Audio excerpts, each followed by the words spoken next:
Değilim. Buyurun.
Soğuk bir yağmur yağarken, resmin elimde bakarken, dün akşam gözlerim doldu verdiğin gülleri koklarken.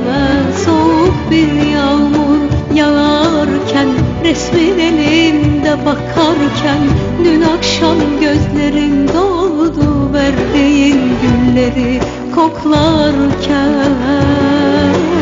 İçim içime sığmıyor, sensiz yar yüzüm gülmüyor.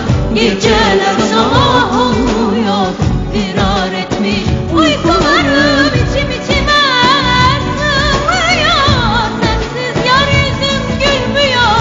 Geceler sabah olmuyor, firar etmiş uykularım.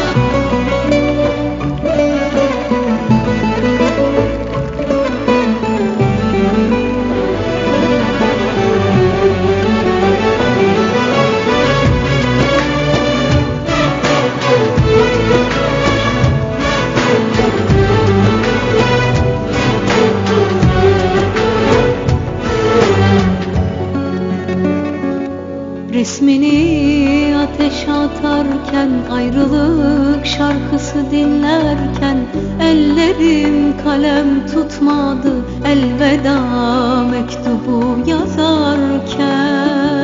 Resmini ateşe atarken, ayrılık şarkısı dinlerken, ellerim kalem tutmadı elveda mektubu yazarken. İçim içime sığmıyor, sensiz yar yüzüm gülmüyor. Geceler sabah olmuyor, firar etmiş uykularım. İçim içime sığmıyor, sensiz yar yüzüm gülmüyor. Geceler sabah olmuyor, firar etmiş uykularım. İçim içime sığmıyor, sensiz yar yüzüm gülmüyor. Geceler sabah olmuyor, firar etmiş uykularım. İçim içime sığmıyor, sensiz yar yüzüm gülmüyor. Geceler sabah olmuyor, firar etmiş uykularım. İçim içime sığmıyor, sensiz yar yüzüm gülmüyor. Geceler sabah. Teşekkür ederim. Bir şey söyleyeceğim. Hakikaten çok güzel bir ses.